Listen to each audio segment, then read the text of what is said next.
Today's episode, Josh and I are going to preview the NBA playoff round 2 matchups. Then we're going to break down the offseason, we're going to call them situations for the Boston Celtics and the Portland Trailblazers. Then a college basketball story. We're going to talk about Coach K's retirement. And lastly, trivia.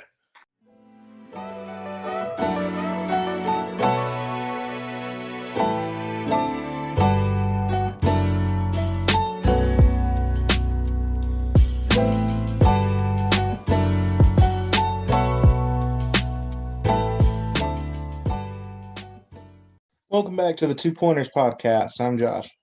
And I'm Trevor. And we are back here for another week as we are now officially in round 2 of the NBA playoffs. Yesterday afternoon, or at least yesterday for the time of this recording, the Los Angeles Clippers won Game 7, our first Game 7 of the playoffs, over the Dallas Mavericks to move on to round 2. And now we are down to 8 teams left in the postseason. So Trevor and I thought that we would just go through and we could preview the second round series. Personally, my predictions aren't going to change that much because I had all of the second round teams right except for one. But we will see what we think things are going to go for these series. And I think we can kick it off with Utah and LAC. All right. So as of recording, some of these, to be clear to the listeners, some of these games have already started. This is one of the series that is fresh as of tomorrow. Game 1 is at 10 on TNT tomorrow. Coming in, you've got a great matchup of Donovan Mitchell and Kawhi Leonard, and then what I think is the best defensive matchup of the 8 teams left.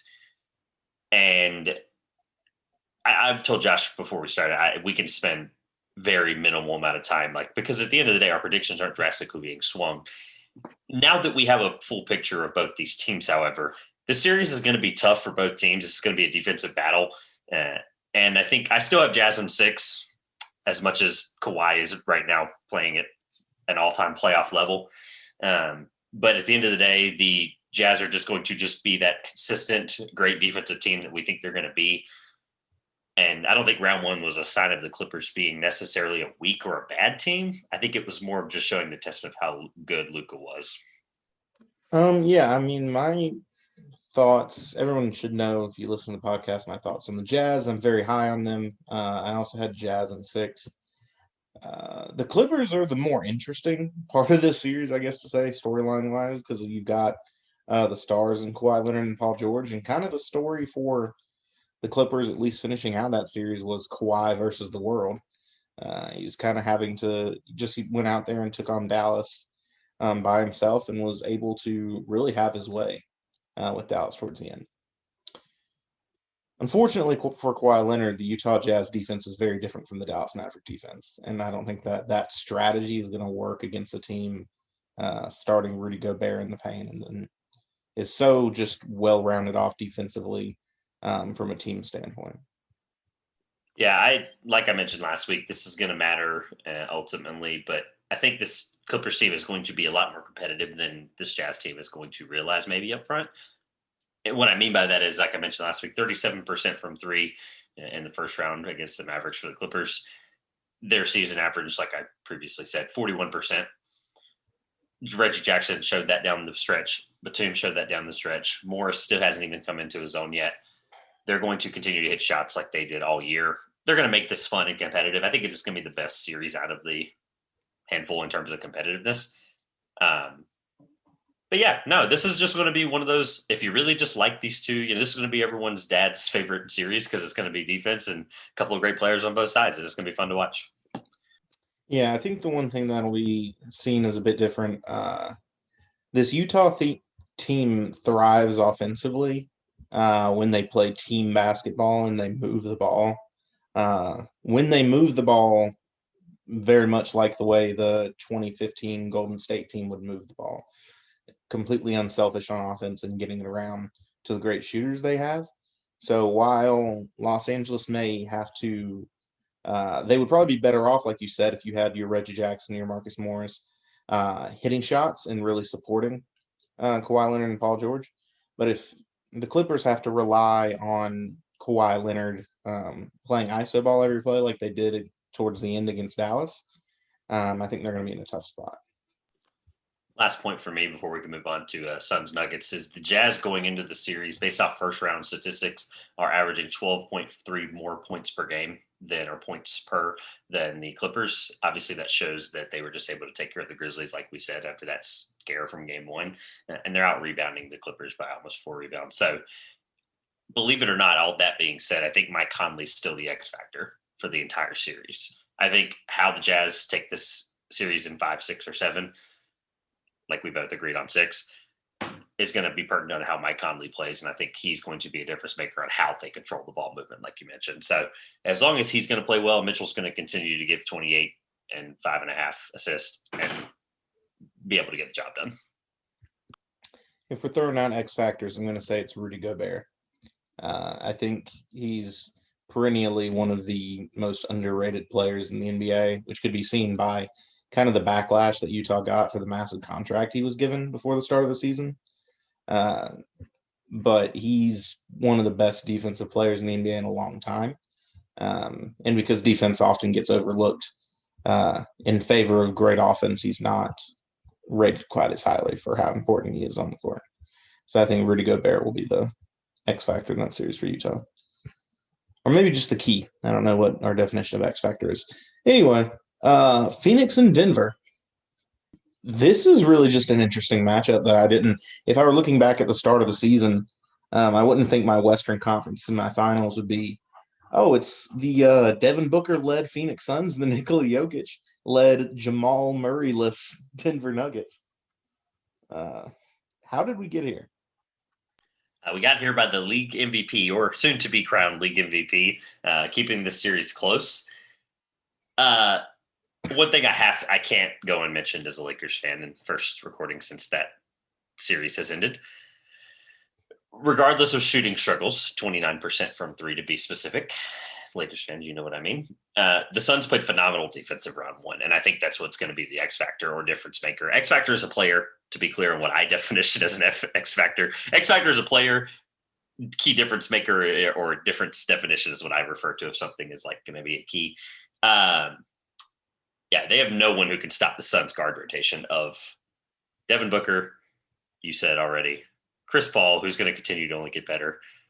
And I have to do this one more time, and maybe more if they keep going. Cameron Payne. Yes, Bulls fans, that Cameron Payne. He's been their third best player right now. It's unreal to say that. DeAndre Ayton's on this team. Mikal Bridges is on this team. And Cameron Payne has been the best. Like, I still can't believe it. And he's when we say guard rotation, he's included in that. It's wild. That's all the rest of the love I'm giving Cameron Payne the rest of this episode. It took 6 games to get rid of Lillard and company. I say Lillard and company because it literally was Lillard and everyone else. What makes me think the Nuggets are going to take care of this in any way? I have Suns in 6. I don't disagree.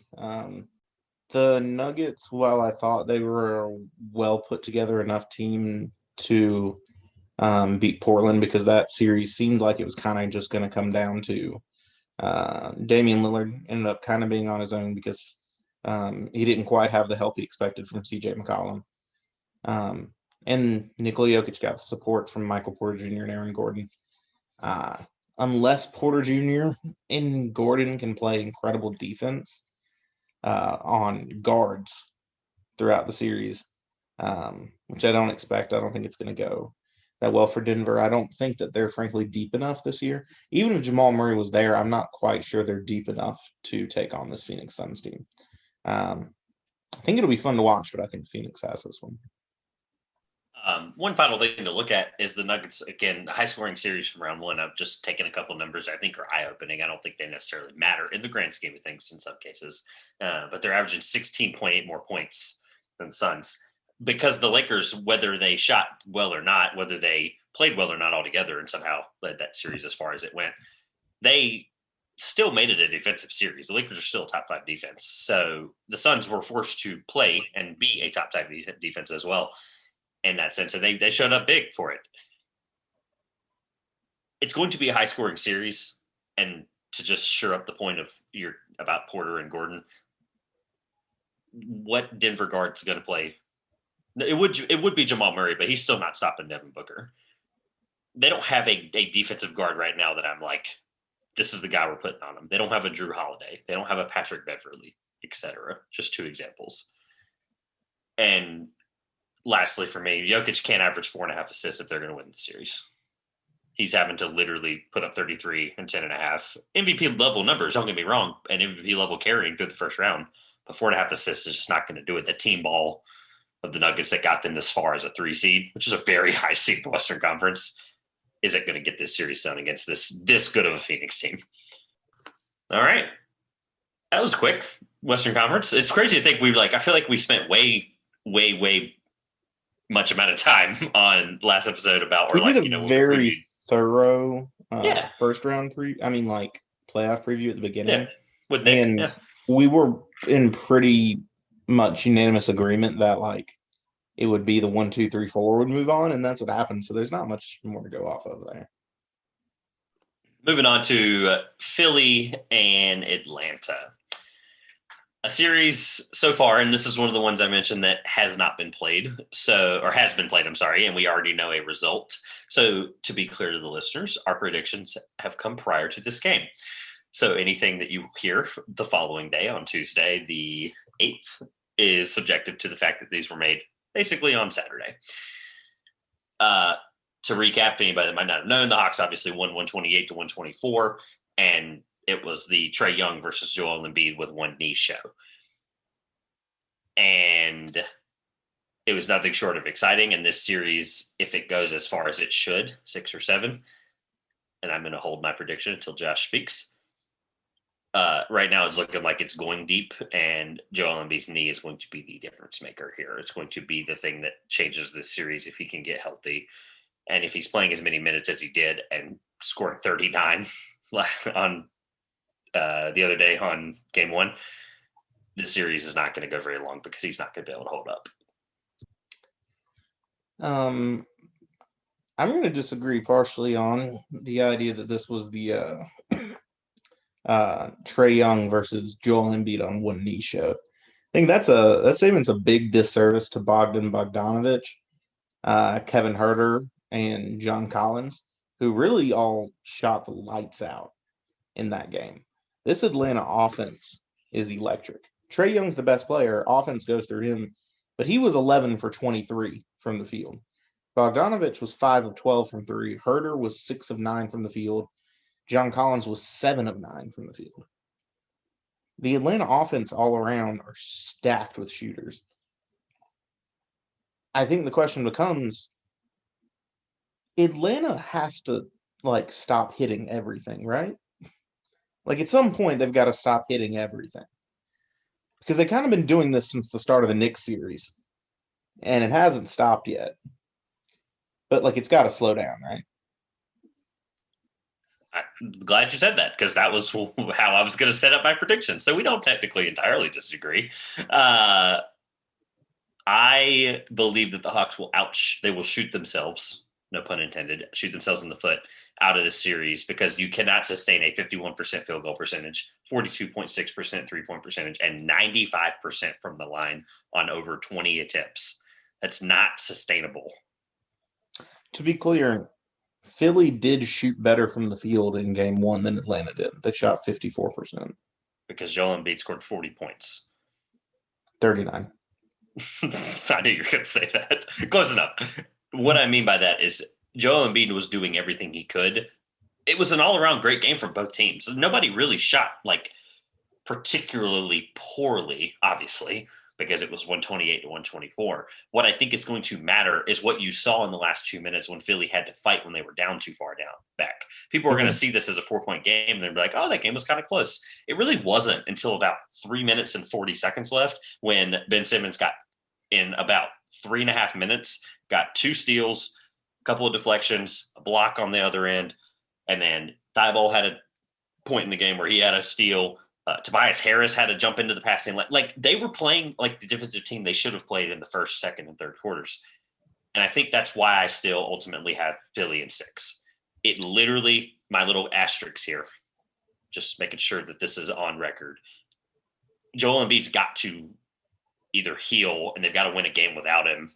If I'm Philly, if I'm Doc Rivers, I think you have to sit him game 2. That's probably the most shocker thing I'm going to say all episode. They can't win this series without him. I fully believe that. Atlanta's good.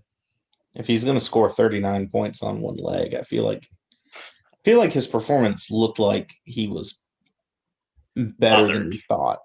He was bothered, but he wasn't hurt. I think he's healthier than we thought originally, based on the way he's been playing. The grimaces and the hobbles in the final. Now, granted, he played like 39 minutes or something like that. Mm. He played a long time. My thing is it's going to matter, assuming they take care of Atlanta, like we both agree, I hope, and I'm fixing to hear yours. Assuming they survive Atlanta, and they're my pick to win the championship, obviously. So that's another reason why I think if they are thinking long-term, thinking about beating this Brooklyn team we'll get to in just a moment, they're going to need Embiid badly. But here's the issue. You're down 1-0. It's a little hard to think long-term when you're down 1-0. If you go down 2-0, and they're in Philly right now, you go down 2-0 and then go to Atlanta. It's not a good spot to be. I thought the end of that game looked like a better basketball team finally woke up and realized they were playing a basketball game. Philly, like you said, if they'd played like that, the whole game would have won easily. Because Atlanta almost blew a massive lead at the end. I think Philadelphia wins the next 4 and finishes it in 5. I think they've started to realize what's happening. I don't think the Hawks are going to sustain shooting well over 40% from 3 in every game of this series. If they do, more power to them. They can really beat anybody. But no, I think Philly will wake up. Like you said, the Joel Embiid injury still makes me question their long-term future in the playoffs, but I think they'll make it through this one. Lastly, before we go on to Bucks Nets, I just want to say I feel like I was right on the Trae Young as a villain, or is at least, playing like one. He's playing like one. Let me just caveat that. You think he's a villain because you like the Knicks a lot? No. Yes. Partially.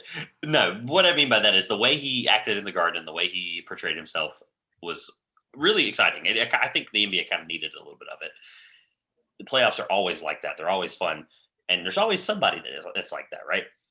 And the way he went into Philly, a notoriously very outlandish fan base, very, mean, tough team over the last, 10, 15 years. And he went in there and outplayed them and looked mean doing it. That's what I mean by villain. He's looking like he wants to be the guy that's going to just take over a series like this. And he just looks really passionate and it's just mad to do it. And I really like it because, let's be real. It's the playoffs. Everyone's watching. It's round 2. I think he looks confident with a lot of swagger. I think we have different thoughts of what an NBA villain is. An NBA villain has been LeBron James. I'm taking my talents to South Beach. An NBA villain has been Kevin Durant decides to go create the most nuclear super team we've ever seen in Golden State.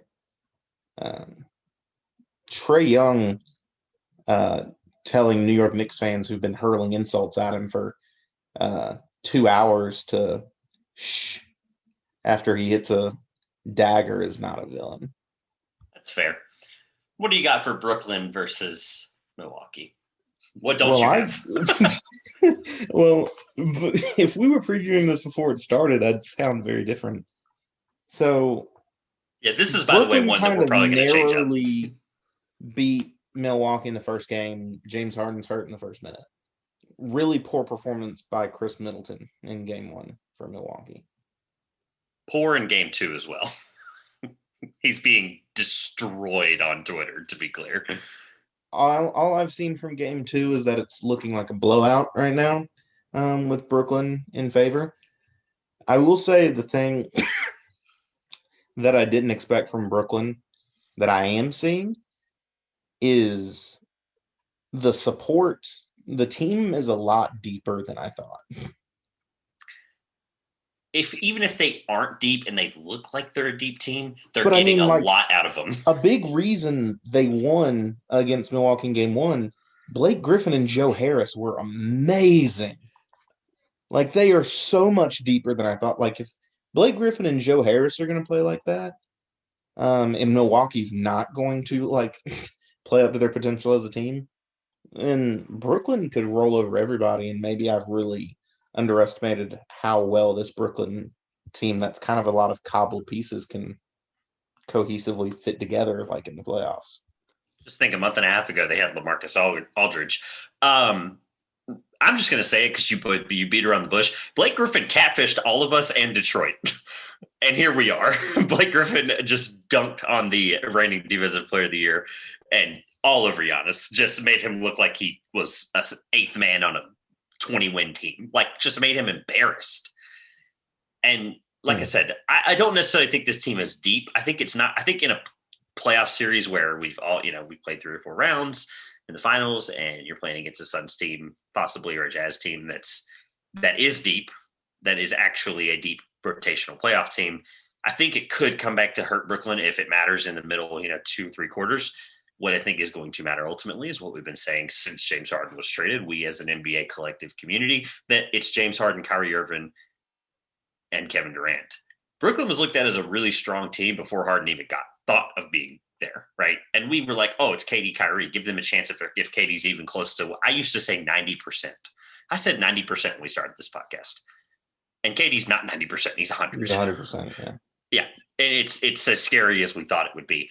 I'm going to also give some credit to Steve Nash, deserving credit, by the way, who everyone's going to look back on the season. Of course, this is not a segue to say, oh my gosh, darn, he didn't win Coach of the Year, because Tom Thibodeau, as of today, congratulations to Coach Tom Thibodeau for winning Coach of the Year.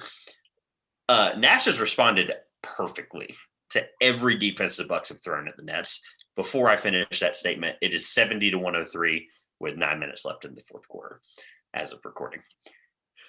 They put Holiday on Durant. Nash is like, cool, we'll post up Durant. Matchup zone. Let's throw Bruce Brown in the middle of the floor and just have him, flow the offense through the middle of the zone. Lopez on Brown, no worries. We'll pick and roll with KD. There's more examples. Those are just the 3 that truly pick this Bucks team apart so far. It's almost like Steve Nash was part of a historic offense before. Weird. Just wanted to make sure I gave Steve Nash some credit for this. What do you got? What's your game prediction prior to game 1? Prior to game 1, it was, what it was Milwaukee in 6. That's what I had too. Theoretically, that could still happen, but it's obviously not going to. Mine's going to shock you. I'll be very candid, and I think it's been obvious throughout the year. I'm not personally, huge biased perspective, I don't like the Brooklyn Nets. Nothing against the team or anything, right? It's just like personal, not wanting to see massive, overpowered super teams win. I think all 3 of the stars and really everybody on the team are amazing basketball players. It's just a personal rooting against that team. It's starting to feel inevitable that they might just pour on hundreds of points on the way to a title. So is that Brooklyn in 4?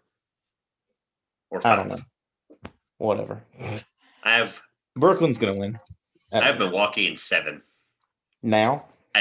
Literally before game 2 started. I'm going to stick with it because it's I don't want to be, oh, here we are in game. Like, I don't want to do that. I want to stick with what I had 6, and then we recorded. I had 6 when we recorded last week. I had 7 on Saturday, and I'm going to stick with 7. That was prior to game 1 and 2. I think Milwaukee can get this done. It's not that simple, though. It's not I think Milwaukee can get this done. We don't have time for me to finish why I think they can get it done. They've got a deep missing. Someone just went out recently with an injury, and now it just left me for the season. But for Milwaukee, but regardless, thank you. It was one of the 2 short guards, white guards in the backcourt. He was one of the 2 guards. He's not one of the 2 guards. Short. But regardless of that, I think they can still do it because I think they have a team, the closest team in the East that can match up to them other than maybe Philly fully healthy. And I think either way, if I'm wrong, cool. I still have Philly anyway. For the record, Dante DiVincenzo is 6'4". Wow, I did not know that. That's genuinely surprising. I thought he would have been. He's not short. He seemed short in those Villanova teams, like when they, some of those title runs. He didn't seem that big. I guess it's college. I don't know. But anyway, so let's roll right into Celtics and Blazers. Not the matchup, of course, the situation of the offseason, because I think that's what's glaring while we're still in the NBA, and we'll close it out with some college basketball and some trivia. Josh, the Boston Celtics recently, did you hear? Twitter made it clear what they thought all over the board. The situation is the only word I can come up with. I don't have another adjective that describes this point we're in right now with the Celtics, because, and if I'm wrong, anybody can on Twitter at me or at the Two Pointers podcast pages, whatever, can at us and tell us, has this ever happened before where a head coach, after a GM steps down, says, I got it, let's roll, in any sport? I mean, I feel like it has. There's plenty of times coaches have stepped up to that. In the same scenario, though? I don't know. I mean, Danny Ainge went directly from a coach 1 year to GM. Really? Yeah. I thought it was okay. But okay, so for the same team that he last coached. Week, yeah, I believe so. Last week, we both said that we didn't think Danny Ainge would still be the president of basketball operations for the Boston Celtics next year. Danny Ainge stepped down. Neither of us in our wildest dreams predicted Brad Stevens would be named the new director of basketball operations for the Boston Celtics. I was completely thrown for a loop. I think everyone was when this happened. I think it's great. Make that clear. Congratulations to Brad Stevens, and that's awesome. A college basketball coach who was so good at recruiting talent, he formed a 2-time national runner-up at Butler University in the Horizon League. We're neighbor, baby. Yeah, he knows how to find talent. I think it's great. So I have a couple things. One of them being, everything I've read, he was burnt out. It's that simple. Everything I read, he's burnt out. The fact that he's in his early 40s, though, and he's burnt out is the follow-up to that. He's burnt out of the NBA coaching role. What I mean by that is, and that's changed just since 2010. Yep. The last title team before the 2011 season, of course, was the Los Angeles Lakers when Phil Jackson was the coach. That was the last, really impactful coach that mattered. Sorry, Eric Spoelstra, but you had LeBron, Dwayne Wade, and Chris Bosh, and maybe Carlisle with Dirk, right? It was Dirk's team. Spoelstra last year. Credit. But I'm saying winning, title winning, yeah. Right? But I know Brad Stevens didn't win one. But for the caveat of the example, for the winning titles of the decade, it's been player driven. Coaches matter, don't get me wrong, but four of Pop the first year won it. Pop, yeah. Okay, so there's always an exception to the rule. That's the exception. I knew I was missing somebody, but he's it's Pop, right? One of the old guard, yeah. He's Pop, sorry. But what I'm referring to is Brad Stevens, and you mentioned college, and that was a great point because he's a college coach ultimately, I think, because of he's a basketball mind. He's a film guy. He's a scheme guy. He's a set guy. He's a recruiter, even so. And the head coaching balance now is personalities and balancing minutes and not what defense should I run and what play should I call. And I think ultimately he's going to get more of what he I guess wants, but it's the opportunity to be the GM of the Boston Celtics. Not many guys can say they did that. And typically my final point, or my second point, we can discuss this actually isn't going to matter as much as I think we think it's going to. And here's what I mean. According to Bleacher Report's Jake Fisher, awesome reporter if you haven't read any of his stuff, a couple books out there as well on the tanking of the NBA over the last 20 years. Mike Zarin has been making decisions for the Celtics for almost 10 years. People go, who's Mike Zarin? He was the guy that called in a couple of those picks that eventually got them Tatum and Brown. He was the guy that initiated the Kyrie Irving trade. He was the guy that initiated a lot of their picks in the recent years with some of these guards that they've hit on, Smart being one of them. He's been a lot of the big decisions. And I'm sure he's got some wrong. Don't get me wrong. But what I'm saying is this is Brad Stevens ultimately having the executive power to make the final decision. So if he's obviously, you mentioned the recruiting part, I think it's going to matter come draft time.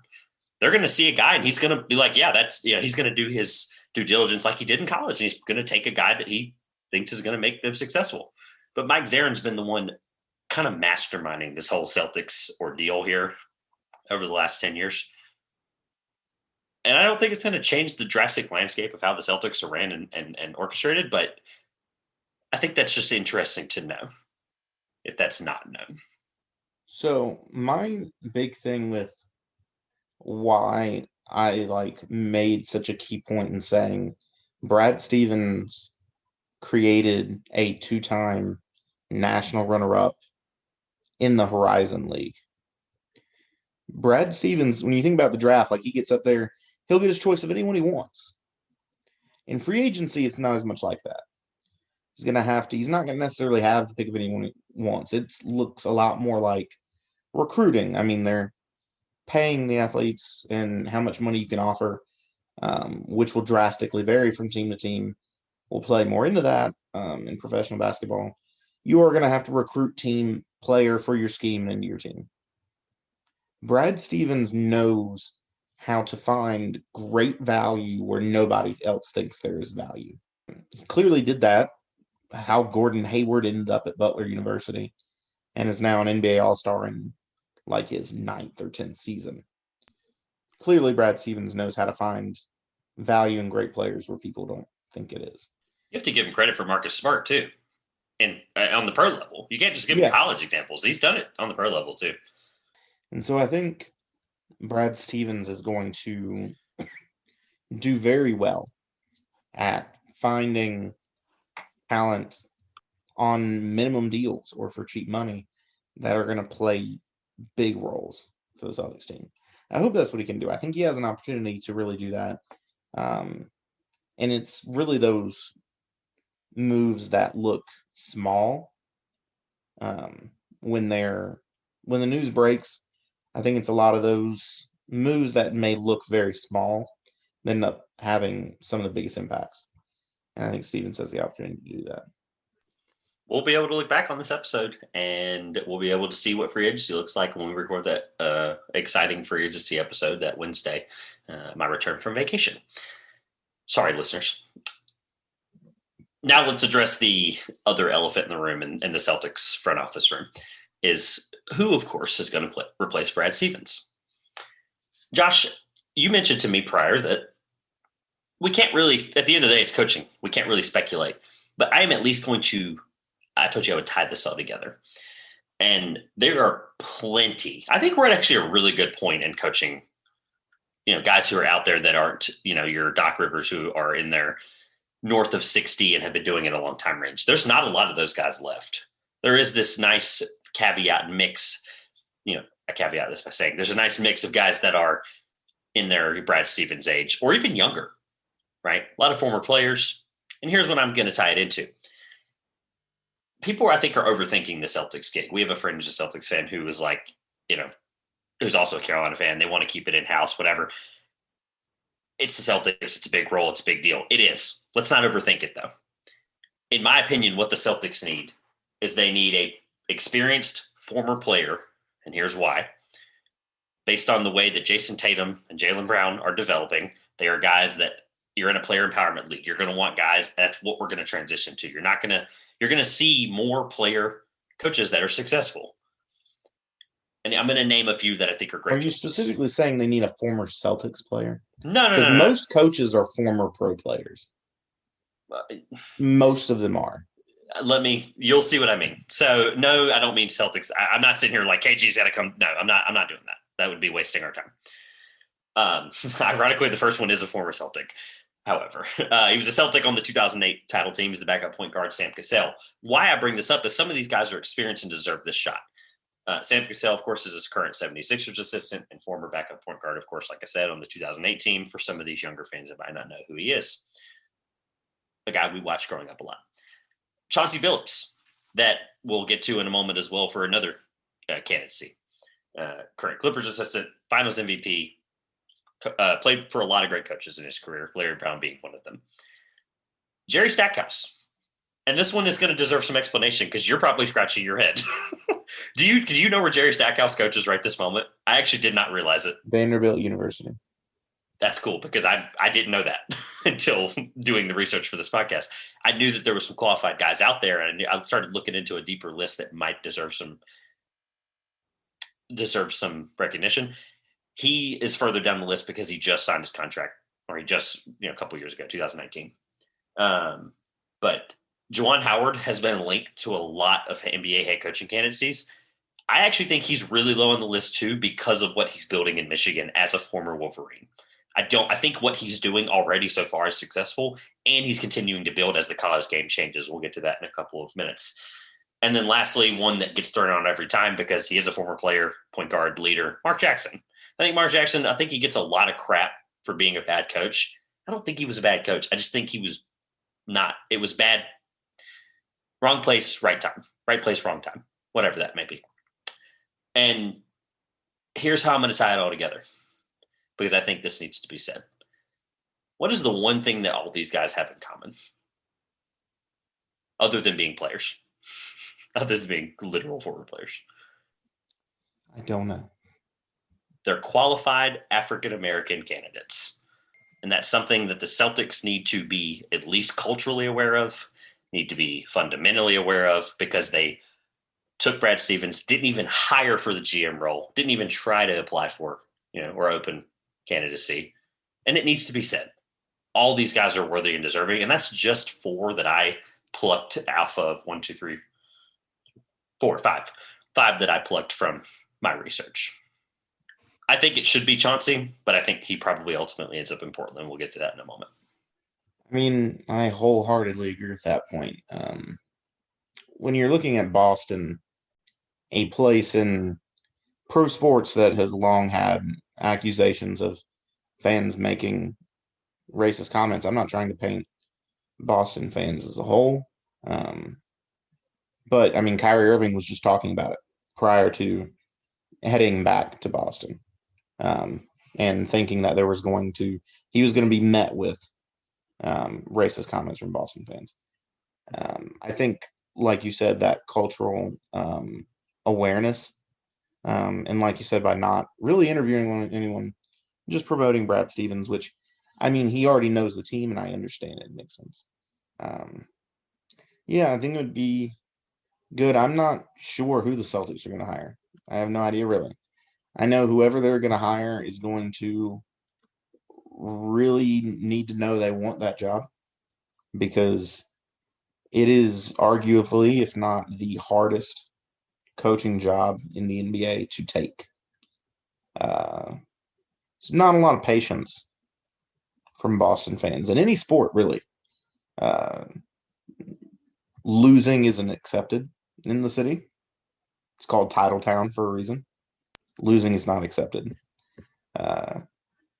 Whoever takes the job is going to need to make sure they know they want that job. Celtics owner literally said, get Title 18 or die trying, in search of who's going to take over the head coaching job. Danny Ainge had 3 head coaches in his tenure as GM. 3. That's it. That's not a lot. It's a tough gig. And I'm not downplaying the severity or the prowess of this position. I'm saying it needs to be handled properly. This is the same, and I'll end with this on the Celtics. We can quickly go through the Blazers so we can get to Coach K and trivia. This is the same city and the same organization that had the first, or one of the first, African-American players who really changed the way we view basketball, Bill Russell. That has to matter ultimately.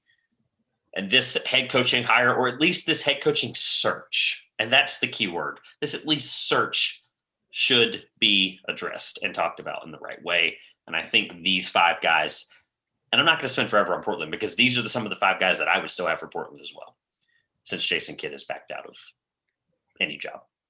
He clearly wants to be a Lakers assistant for some reason. So Portland, quickly before we move on to Coach K, do you have anything on Portland other than the fact that I think this is really just a story that we're waiting for something to explode? Say, I'm Damian Lillard and I want out of Portland. I don't. Yet again, I'm kind of on the side of I really don't have anything to speculate on who the coaches might be. Sorry. Really, with these teams, it's a matter of fit organizationally that I can't see from the outside. And so I really don't have anything that I can say on one or the other. What I would say is just it's not Terry Stotts' fault.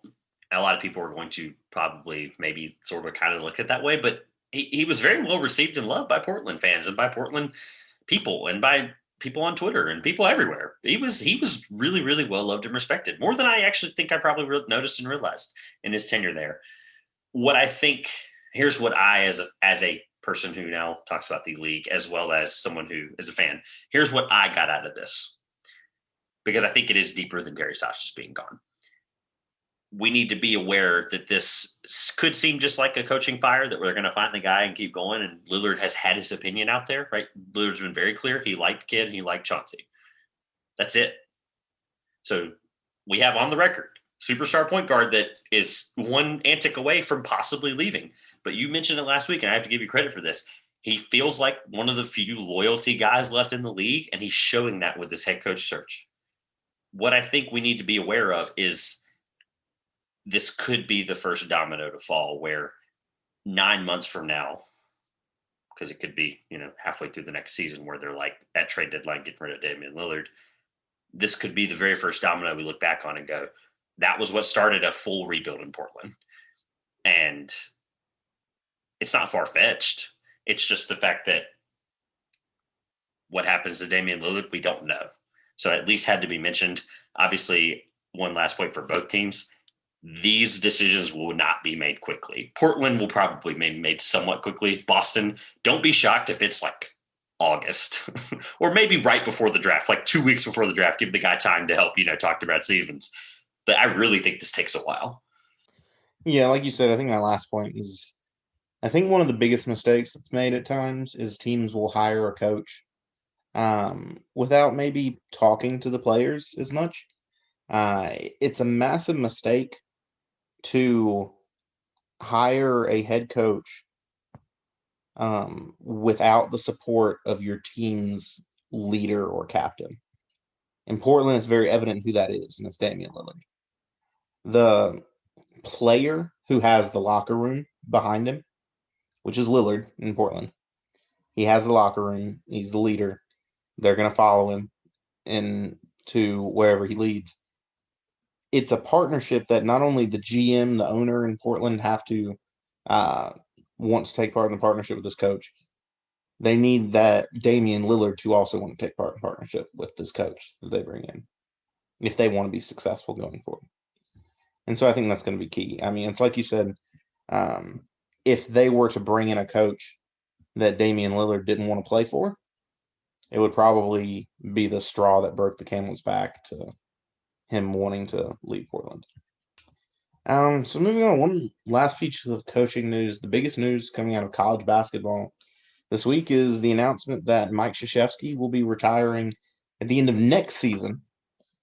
So in 2022, at the end of March or however long Duke plays, Mike Krzyzewski will retire as head coach of Duke men's basketball.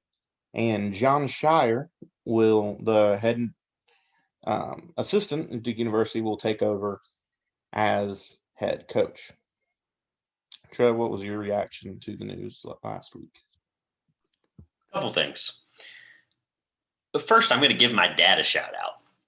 And Josh is probably like, what? Why? He barely cares about sports. The two things he cares about is the New York Yankees and the Duke Blue Devils. Listeners, you can attack me and him both on Twitter for that. I get it. It sucks.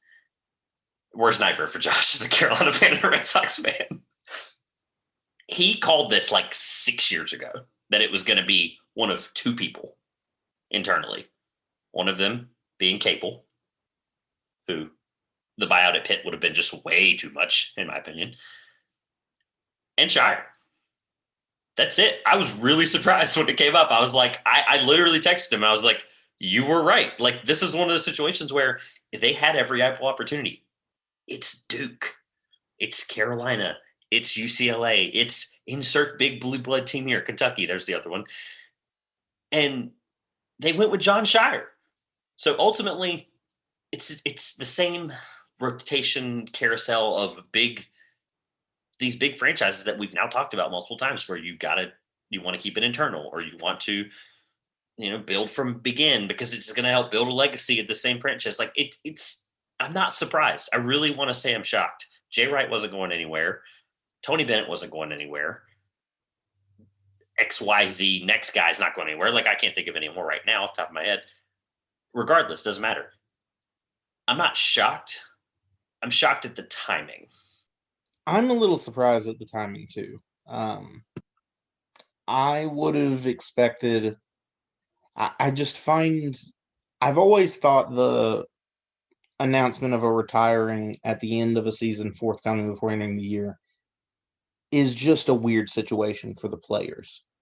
I understand Coach K's reasoning came out that he didn't want to keep telling recruits that he was going to be there for a long time. And that I wholeheartedly respect, not lying to recruits about what's going to happen. They should know completely transparently what's going to happen.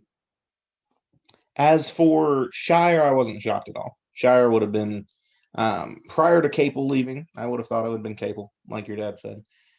Shire was just obvious. It's kind of the situations at Duke and at UNC were honestly very similar. They are, even with the heated rivalry, they're similar programs as it goes for basketball. You have to keep the fan base, the donor base happy. Shire is a Duke guy through and through. He's beloved by the fan base. He won a title there. He's been an assistant there for several years, knows the program, knows the players. It made all the sense in the world for them to name him the next coach. So I can ask you this question in 2022 for the 22-23 season, when Coach K is finally gone. Are Carolina Duke games, are they truly going to have the same feel, not having those two white-haired, well, Coach K's technically not got white hair, he's got jet black hair, but two old dudes, like three more yells or 3 more minutes of the second half away from a heart attack? Is it going to feel the same having these two guys not yell at each other? And they, like, on the court, they hated each other. Off the court, full love and respect. That's just how it is for the game in college in North Carolina, in our area. You're really going after people being older and coaching basketball, Trevor. Are you okay? No, I'm just saying, like, these guys, dude, you've been to those games, right? Like, I've only been to one.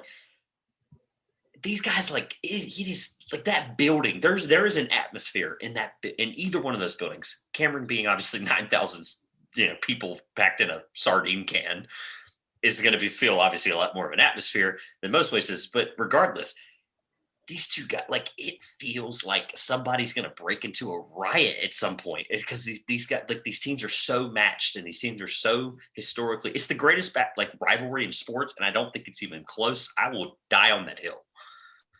Will this ever feel the same, in your opinion, as a basketball fan and a Carolina fan? I think it will be interesting with Mike Krzyzewski retiring, because as I think of it through my head, North Carolina has had 4 coaches in that time span that Krzyzewski has been the coach of Duke University. And that's kind of like, I'm thinking back through the time when Dean Smith and Mike Krzyzewski were coaching against each other to now. It has been the most electric rivalry in sports. In the long run, no, I don't think it's going to be different.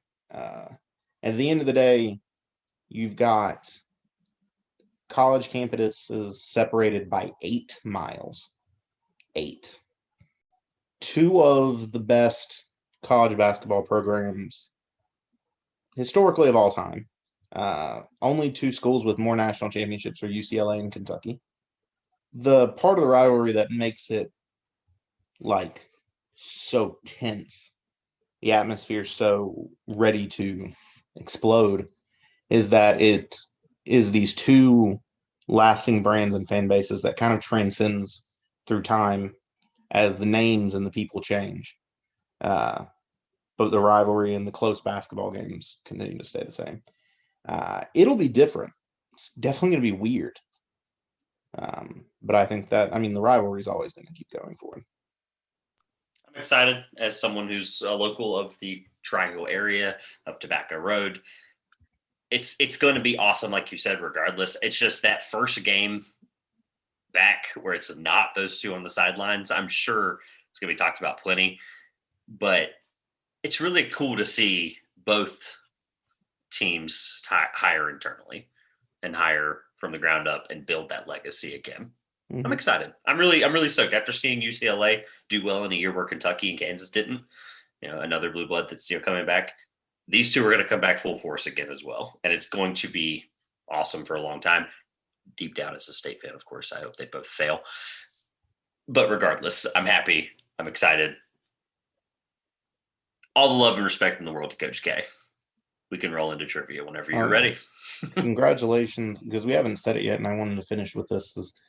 Congratulations to Mike Krzyzewski on the most exemplary college basketball coaching career that has ever been had. He has more wins than anyone ever as of right now. And that record probably won't be broken anytime soon. 5 national championships at one school, I believe, which puts him first in total wins and second in national titles, only behind John Wooden in national championships. So Coach K is amazing. To show the magnitude and longevity of that career, he started his career almost a decade before we were born, and he broke the wins record when we were in freshman year of high school. That's crazy. Crazy longevity. And yeah, all due respect. All respect in the world for Coach K. Josh, you ready for some trivia to try to take back your lead? Or let's go for it. A lead of something? I'm down by 1.5. I think it's 8 to 6.5. Well, you have an opportunity to score 6 points. Or 6 points. Holy cow. 6 points. No, back up. Beep, beep, beep. I'll take it back now. 2 points. 2 points. You have a chance to take a lead. Here's the surprise I was saving for you that I told you about off record. This stat is brought to you by, no sponsor, by the way, unfortunately. This stat is brought to you by @StatMuse. You heard that right. The people at StatMuse have I hit them up. I'm not going to lie and say they hit us up. I hit them up and I asked for a trivia question with multiple answers, our usual trivia format. And the page that we have given so much respect and love to over the last couple of months, who we found, and now it's honestly my go-to site for stats. Shout out to StatMuse. They have come through clutch. Unfortunately for you, it has nothing to do with anything we've talked about. But it is a hold on. Let me finish. It is still, though. Are you kidding me? It's just as much of a lob as you gave me last week. Okay. It's just as much of a lob. So you actually technically have an opportunity to get 3 points. Here's how I'm going to scale the points. It's a 12-part answer. A lot of people.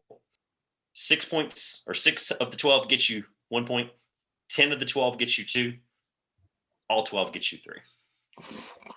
All right. It's doable. I promise it's doable. I promise it's doable. Big scale from 1 point to 2. 100%. I couldn't figure out an easier way to make it work, so that's how it's going to work.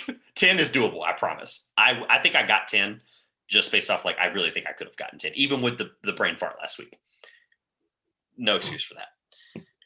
Since 1999/2000, so since the 99-2000 season, the beginning of this decade of excellent basketball, you need to give me the top 12 in no particular order. You can write them down if you need to. You get 12 guesses. Actually, you know what? That's not fair. I'm going to give you 15 guesses. Let me be really nice, since it is a 10 and 12, for the 2 and 3 points. Highest plus minus in a career since 2000. Hold on. Okay. So, if a player was playing before 2000 into it, they're only counting career plus minus starting in the year Since 2000? 2000. Okay, Yes. so they would cut off there to move Yes. on. And hold on, let me make sure I got the This 12 right. is average or gross plus minus? This is, it just says highest plus minus. Do the is how it's numbers look interpreted. really large or like they're averages? Yeah, no, they're like, I think this is total. So gross. Yeah, plus it doesn't say total, but it does say that. Yeah, it doesn't say that, but that's what it means. Yeah. These numbers are in the thousands, if that answers your question. Gotcha. 1, 2, 3, 4, 5, 6, 7, 8, 9, 10, 11, 12. Yes. All right. 12. 12. Whenever you are ready, I will take, I'll tell you as you go if you're right to help you with the process of elimination. I'm giving you a lot of curveballs here, or a lot of help here, because I think it is a good week to just kind of, I'm feeling good. It's a new week. It's a close series. I'm giving you all the fair shot in the world since I just fumbled the back last week. so whenever you're ready, my friend. Explain to the fans how, or fans, the few I guess fans, the listeners that we have, fans of the 2 pointers. If all 700 whether of you, you're here to see me get it right or fail, hey. I'll explain the thought process that I have as I go through. My initial thought of how to try to narrow this down is to pick players who were stars on title teams over long runs in the 2000s, because they would have had the massive difference to winning championships and being that plus minus. So first, I'll take inspiration for looking on people that are listening can't see this, but I'm just going to look on your wall behind you where you're recording this podcast.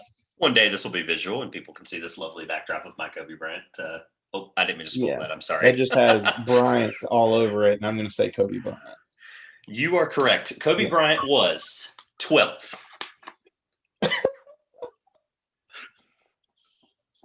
Oh, no. You see why I did 12 now? Yeah. You see why I did 12 now? You like that? That was good. So 12th is Kobe Bryant. You got that correct. All right. Well, I'll go for another layup with LeBron James. LeBron James is second. Oh, okay. Who's had a better plus minus? I'm gonna love editing this one. This is gonna be a long review. Every big break I'm cutting out, to be clear to everyone. Dwayne Wade. Dwayne Wade is not correct. He is not in the top 40-ish, 30-ish that's on the screen. I actually don't know. How far. He's not on this list, and I have back to outside of the top 12, so I'll go over a couple of keywords. I guess Dwayne Wade, you look back on it, LeBron James mattered more to those Heat title teams than Dwayne Wade. I guess. All right. So I got one wrong. 2 for 3. Keep going, my friend. So I'll go with one of the greatest scorers of all time, Dirk Nowitzki. Dirk is number 3. Okay. I love how you're doing this all off memory too. This is good. You're not trying to write down what you already said. Like, this is good. I like this. 3 for 4. Duncan. That is the one that I'm glad you got. He is number 1, and I will tell you the numbers because they matter. Tim Duncan is almost he is 1,000 ahead of LeBron James. He is 8,100. That is why they sent me. This is ultimately the reason they sent me this multiple choice. This was actually a multiple choice one answer question, and I was like, that's too boring. I'm gonna go look for this list, and I found it. Shout out to Stat News. Tim Duncan is number 1. So I've found that the plus minus number is massively skewed towards big men. It seems like high scorers at the very least. I wasn't going to name this one after you said Kobe was 12th because his career only lasted for like 10 of the years. It only continued like 10 of the years from 2000 to now. And I'm probably going to miss this one, but I feel like I just have to throw it out there because if I don't name it, I feel stupid. Shaquille O'Neal. Shaquille O'Neal is 11th. There we go. One more shot where Shaq, prior to their beat being squashed, Shaq would be one spot ahead of Kobe on something. Funny there. Now I don't know where to go from here. Is the issue. You are 5 for 6. So you currently have.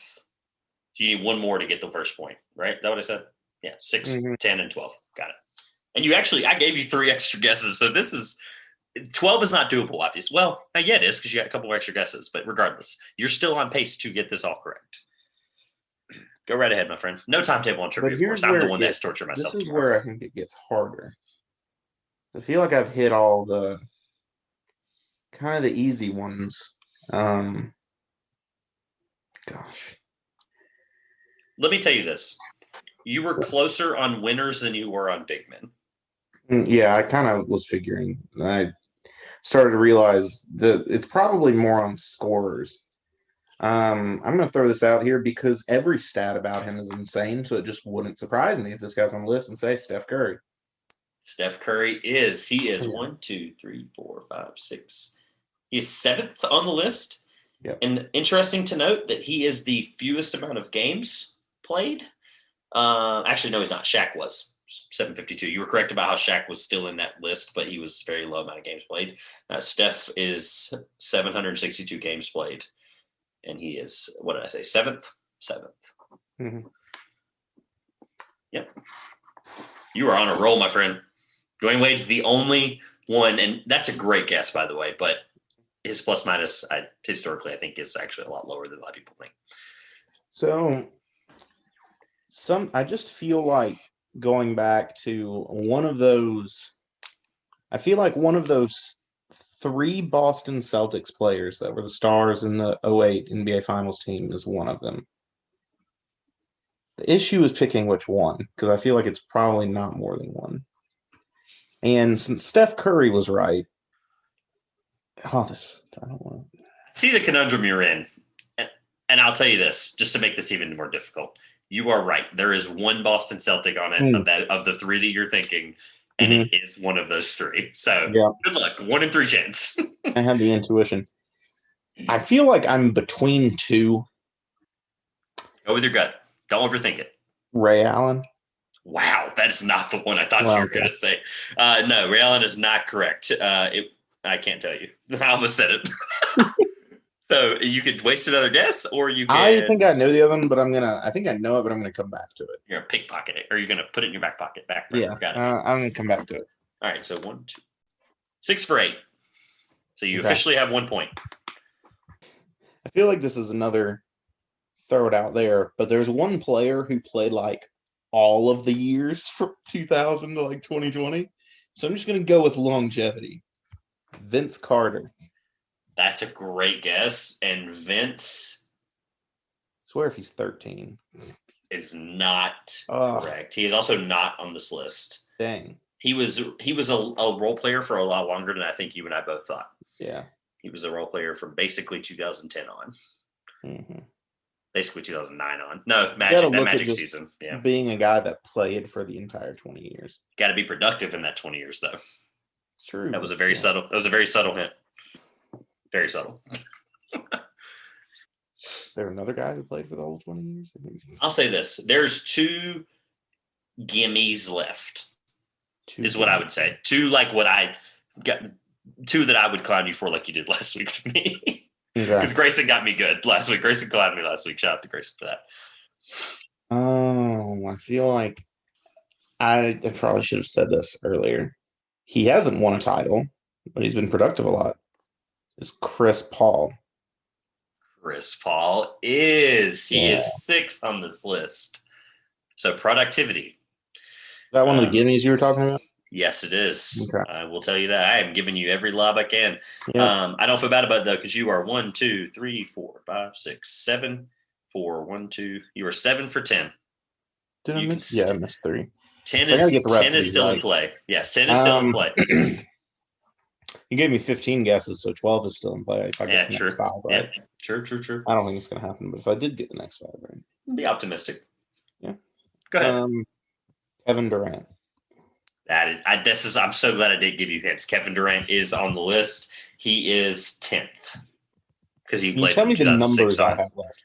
Like the positions, the places. Oh, yeah. Of course. That doesn't give you anything. Let's maybe. It doesn't give you anything. You have 4, 5, 8. That's it. You have 4, 5, and 8 left. Is that right? 1. I should have 4 more to go. Oh, yes. You should have 4. You have, so 4, 5, 8, and 9. All right. 4, Well, 5, 8, 9. since I'm going to make the guess anyway, we'll go back to the Boston Celtics team. Kevin Garnett. That is correct. Thank you for not giving Paul Pierce way too much credit. The same Paul Pierce you forgot in the Kansas UNC segment. I was hoping, you forgot Paul Pierce again. That would have been hilarious. No, Kevin Garnett he was 9th. Gosh, I feel like I'm just being dumb with the 4 and 5. Because I gave you 15 guesses, I can't give you a really good hint. I know. Because these guys, you're not gonna feel dumb necessarily, but you're gonna be like, gosh, you're gonna think for the time period, like it'll make sense. Yeah. Sounds like you're saying they didn't play a long time. I'm not necessarily saying that. I'm not necessarily saying they didn't play a long time. In that time period. So many guesses I could go with right now. There's so many hints I could give you, but they're all dead giveaways. I'm serious. They're all dead giveaways. I'll tell you this. None of them are 5s. Centers. No centers. Okay, no that centers takes left. one off my list.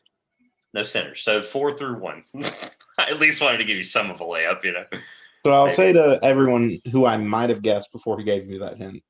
Yeah, just keep making the segment longer for me. I appreciate it. I might have gone Yao Ming, but now that Trevor said that, I'm not going to say Yao Ming. I would not have guessed him, period, if I was you, because he played for 8.5 seasons. Yeah, he didn't play long enough in that period of time. He was good. Was a beast when he did. Yeah. Just being 7'5" and big feet kind of catches up to you by the 8th year, 9th year. I'll give you this. This is a hint that won't be a dead giveaway. Of the remaining guys, in no particular order, they have 1,036 games played, 1,057 and 12.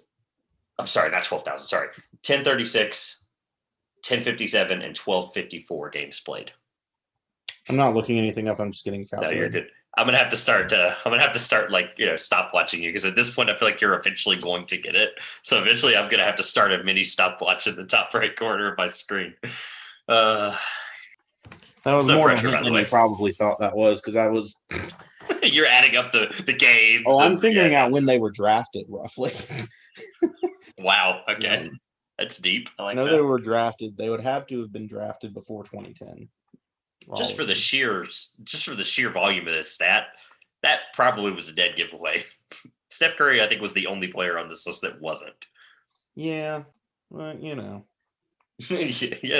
know the list. Of course I know. Boy, am I glad I do.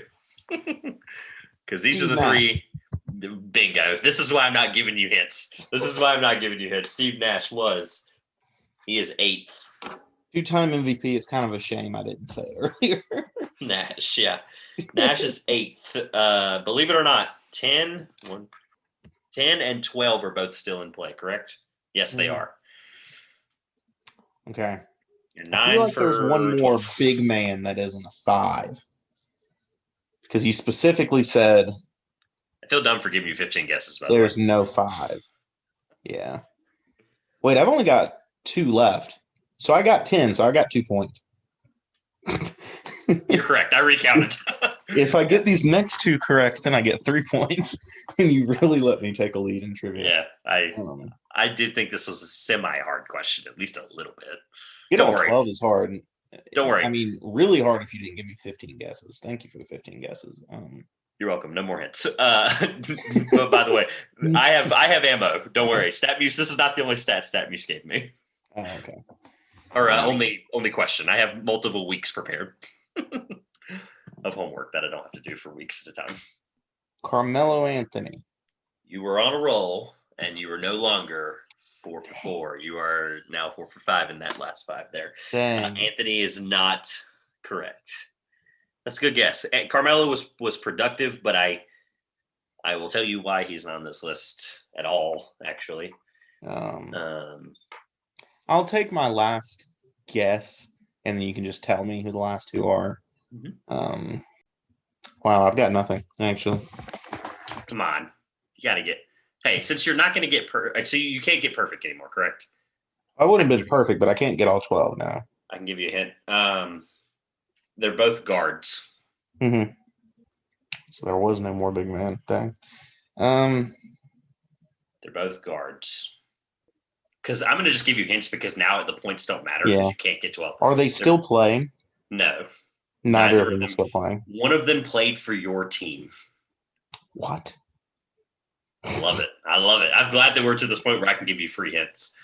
They are not from America. Played a guard for my team that's not from America. I can see your coordinates pretty. When did they play for my team? 2018. I know that for a fact because I remember they Dang, were a teammate. I thought about saying him earlier. They were a teammate. They were a teammate of the number one player on the list. I thought about saying him earlier. Tony Parker. Tony Parker was number 4. Can you guess who number 5 was? His backcourt mate off the bench, Manu freaking Ginobili. Shout out to both of them. They both were on this list. How insane was this Spurs team? A lot better than I think we realized. And they won only like 3 titles with those guys. I say only. They won 2 with David Robinson. Tony, Manu, and Tim Duncan were all in the top 5 in total plus minus. And Dwayne Wade, Carmelo Anthony weren't. That shows you how. And I'm going to go back to my final hint before I tell you at least some of the guys that were off this list that were hilarious. And I really need to go now look into what plus minus really does take into effect because I mentioned to you the word winner multiple times, and you brought back scorer a couple times. I never said scorer, and the winner hint was the fact that the winner stat was the one that I told you was, and most of these guys are consistent winners and they played a long time. So longevity and winning does really matter in this sense. Just outside the top 12 here, Kawhi was 13 behind Kobe, and I'm not going to say the numbers from now on. It's Kawhi, Klay, Draymond, so another part of the little dynasty there. Yeah, Kawhi and Klay were both in my mind, but I didn't think either of them had played long enough or enough games. They'll finish in this top, I think, eventually. Derek Fisher, tailing behind Draymond Green. Interesting. I told you, I'm glad we did top 12, not like top 20. Guys who played lots of minutes with Kobe Bryant got it. Yeah. James Harden, Rasheed Wallace. I stayed away from that Pistons team, even though I knew it was there. 856 games played. Fun fact, Rasheed Wallace just took job as head coach of Jordan High School in Durham's basketball team. So I did not know that. Rasheed. That's sweet. That was as of recently. Rasheed only playing 856. I think that hurt him. Ray Allen, Paul Pierce. Believe it or not, Ray Allen was at Paul Pierce. No more Paul Pierce slander on this podcast. Danny Green. That one surprised me very heavily. 757 games. That's a lot of games. We are talking 3-title Danny Green. So Chauncey Billups, deserving so. Jason Kidd, Russell Westbrook, and Dwight Howard. 2000s. Like that. This has been an amazing. A lot era of those basketball. were names that came to mind for me. Dwight Howard did not. I did not think Dwight Howard at any point in time. Otherwise, those were all names that came to mind for me to potentially pick. But I was thinking like James Harden hasn't played long enough. I was thinking that Celtics trio, but I just felt like it was only one of them. I went with Ray Allen because of just the sheer amount of threes he's hit over time. And since plus minus is, well, everyone on here knows what plus minus stat is, but just that threes would make a bigger difference, I thought. Nope, unfortunately not. Winning and longevity. Anything else before we get out of here on this super long episode accidentally? Hey, I'm leading trivia, so. All right. Yeah, that was officially what? Now it's 8.5 to 8. Hey, here we are again with this half point lead that's going to bite one of us in the butt. This will end. The season will end the last game of the playoffs. So whatever the last episode is, that'll be for the end of this. Because season 1. That's how I looked at it. So whatever podcast we do to recap the end of the NBA Finals will be the final. It may not matter. One of us may be up big, but it seemed like it's going to matter coming down here. It may. So. All right. Well, this has been the 2 Pointers podcast after a long Monday night. And by the way, the Nets are up 2-0. This has been the 2 Pointers podcast. I'm Trevor. And I'm Josh. And we will see you soon. You say it, not me. We'll see you soon. Bye, guys.